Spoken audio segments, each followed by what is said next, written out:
Mike Johnson is a newly elected Speaker of the House, who he pretty much came out of nowhere to be able to be one of the most powerful men in the country and in the world. The right wing is not happy, of course. There's been many posts on social media, many videos put out as to why this is a bad thing. And initially, my feeling was that it was a bad situation. I didn't like the election. He was an election denier. He's conservative. He is a Republican. So I did not really want to support him. But after doing some research, I've given him a chance, and I want to share with you some reasons why this may be a good thing for Christians. This may be a good thing for this country. So let's talk.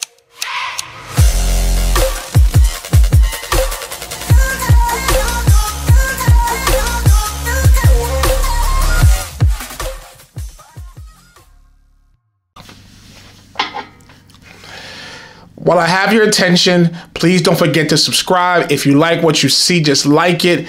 Leave me a comment. Let's start a conversation in the comments. Let's continue to push this ministry forward. So I can't deny it. Mike Johnson initially rubbed me the wrong way. As you can see, he has a lot of questionable policies and perspectives and approaches. His stance on abortion for many could be controversial. His stance on anti-bullying also can be controversial. He is an ultra conservative. He is one that believes in God and allows God to guide him in his decisions. If you follow this page, you know my opinion on the conservative movement. I don't believe it is a sincere Christian movement.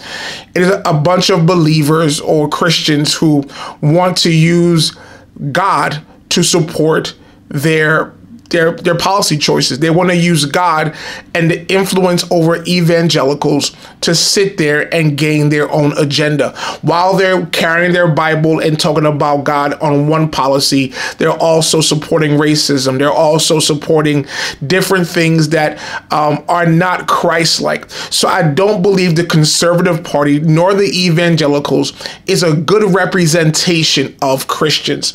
So when I hear conservative, red flags immediately go up. I'm like, nope, this is not a good situation. I don't like it. Especially thinking, in a way that Matt Gaetz, who to me is an ultimate scumbag, he got his way. He found someone aligned with his thoughts into the old Speaker McCarthy's position. So when I first heard of this, I'm like, first, of course, who's this guy? No one's heard of him. Like, what is he about? But then I began to go around and look at social media and look at the different policies that he supported or did not support.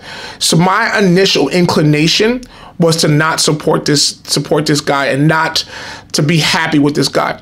However, in doing my own research and giving everyone a chance, I dug deeper because again, he came out of nowhere. So a lot of what he believes in and his approach, I can't rely on TikTok. And that's one of the things that we do in general as a society. We sit here and use TikTok as our sole source of information. We sit there and have our group chats or message boards, and people who think like us are our only source of information. Therefore, everything is skewed. It's not really an accurate representation of the truth. So I sat there and took some time out. Also, I prayed about it because as a pastor, as a leader, this may come up as well. And plus, I need to be able to allow God to guide me in my approach and what I post on YouTube and what I share with my congregation. I prayerfully said, let's look into this through the eyes of the Holy Spirit. I looked through this and I saw a couple of things that I like about Mike Johnson, and ultimately, this has caused me to really support him and really like this appointment and warm up to him. One of the first things I want to share is this video about his discussion on racism. And he talks about how he has a black adopted son. And he talks about how the difference between his adopted black son's upbringing and opportunity and those of other white children. Watch this. You live up in Bossier City near Shreveport, and you and your wife, a long time ago, adopted a 14-year-old African-American young man and raised him. as along with your other children. Tell me about how that gave you some perspective on this. Yeah, sure. We took Michael in almost 20 years ago. He was 14. I often, the easiest way to summarize our story is I ask friends, have you seen the movie The Blind Side? That was our story, except my Michael was not an NFL prospect. Similar story to that. And we took him in as our own. And Michael is now doing great. You know, this is 20 years later. He's in his mid-30s. He lives in California, 4 children of his own. He and Adonze have a great family life. And he says to people, he shares his testimony that were it not for our intervention in his life, that he would certainly have joined a gang, gotten on drugs, wound up in prison or dead on the street somewhere. And that's the harsh reality that we have here. You know, what it's taught me is we now have 4 other children of our own. And my oldest son, Jack, ironically, this year is 14. And I've thought often through all these ordeals over the last couple of weeks about the difference in the experiences between my 2 14-year-old sons, Michael being a Black American and Jack being white, Caucasian. They have different challenges. My son, Jack, has an easier path. He just does. The interesting thing about both of these kids, Michael and Jack, is they're both handsome, articulate, really talented kids, gifted by God to do lots of things. But the reality is, and no one can tell me otherwise, my son Michael had a harder time than my son Jack is going to have simply because of the color of his skin. And that's a reality. It's an uncomfortable, painful one to acknowledge, but people have to recognize that's a fact. So as you can see, he understands how things are. He does not deny, he does not try to sugarcoat it or explain it. Given the fact that he has a unique perspective in raising a white child and a Black child, he sees things from our perspective. I would say as in minorities, as in Black, to see the discrepancy in the issues that we face. And for him to say that and admit that, it's really kudos for me, because that's risky. That's not popular coming from a Republican who tends to, sugarcoat or ignore the racism that occurs in this country. But for him to bring that up and take that risk, I think that's very Christ-like. Christ-like does not use a Christ-like approach does not have groupthink. A Christ-like approach says it calls wrong and deal with the consequences later. So I like that about him. I think it's important for us to begin these discussions, and I hope that he uses this opportunity to sit here and talk about it. When we have, this may be controversial, when we have Black people in the government that deny it, that don't talk about the differences, don't want to talk about racism. Let's begin to have a discussion, because I'm pretty sure in some shape or form, this will come up, and this may be an opportunity for a bigger discussion. No one wants a racist society or country. We want things to be equal and to be fair.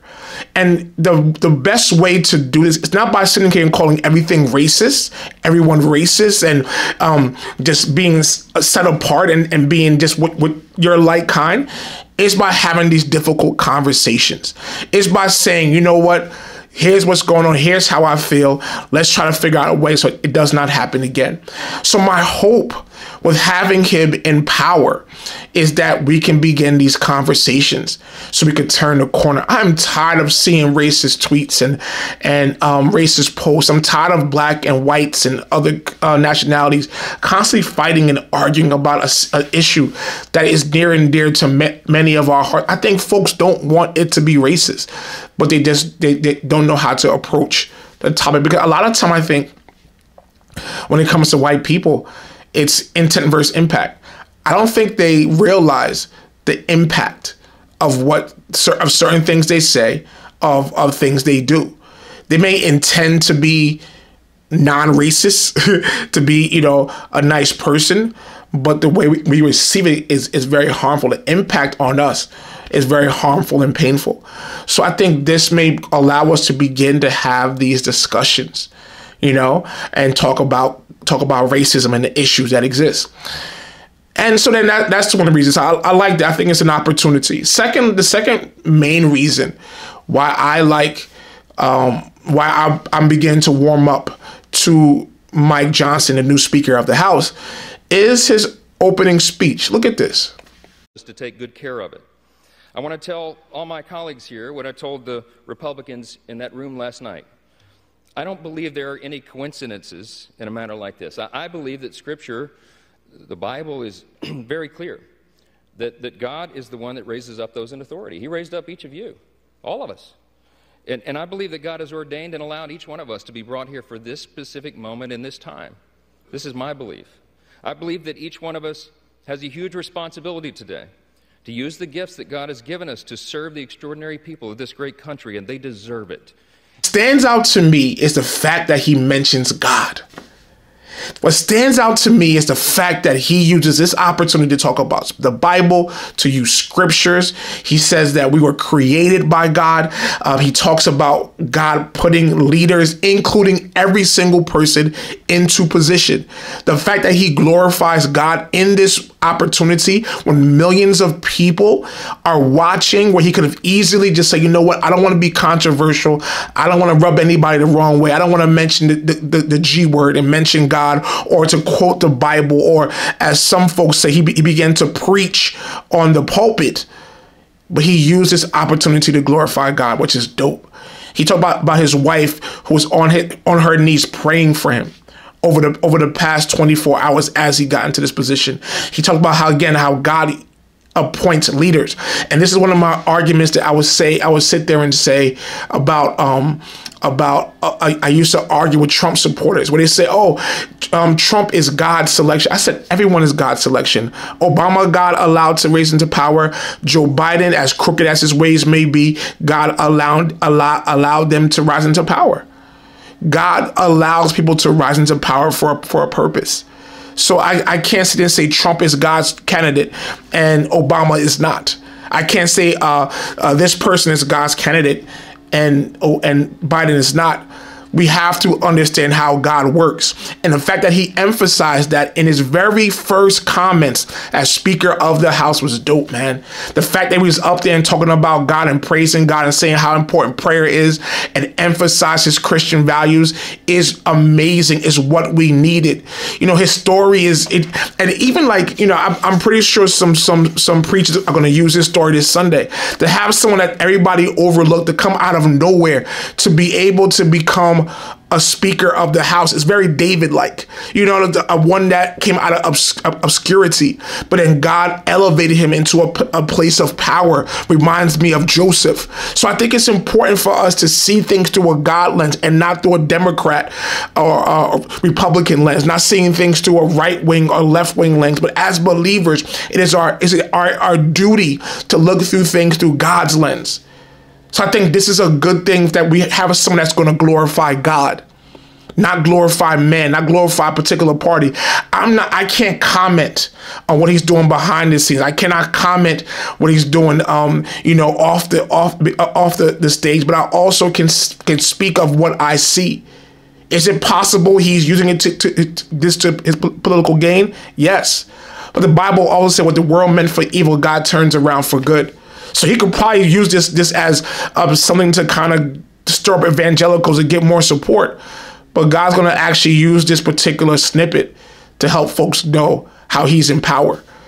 Anything where God is being glorified, anything where someone talks about he wants to bring prayer back into school. As a believer, we have to love these things. As a believer, we have to support these things. So initially, yes, it was like, oh, no, election, because the first things that came out, election denier, Trump lawyer. But then as I sat back and looked at this guy's policies, as I carefully watched his initial speech, I realized, you know what, as a believer, we should all support him. Not saying he's perfect, not saying he's, flawless. But what I'm also saying is that I believe God is pleased with this appointment. And he, as in every single leader, as every single governor, mayor, senator, rep, was appointed by God for a time like this. I think it was refreshing to me to hear somebody that was not ashamed to talk about God. Because many of us in that same position will kind of downplay God. But he emphasized and put God at the forefront, which was dope. And I pray that as he continues and goes forward, he sits there and continues to elevate and magnify God. Because that's why God puts us in positions to give him glory, to magnify him. So we could think if God could do it for him, he could do it for us. So tell me what you think, it might be kind of controversial. It might be kind of difficult. It might be something that folks don't like, but I think it's important for us to begin to have these conversations. And it's very tightly and volatile political environment in this country. I think it's important for us, especially as believers, to not follow this divisive world, but to begin to see things through the eyes of God. So tell me what you think. Leave me a comment. Again, don't forget to like it. Don't forget to subscribe to this page for more Christian content. I love you guys. Thank you for watching. Peace.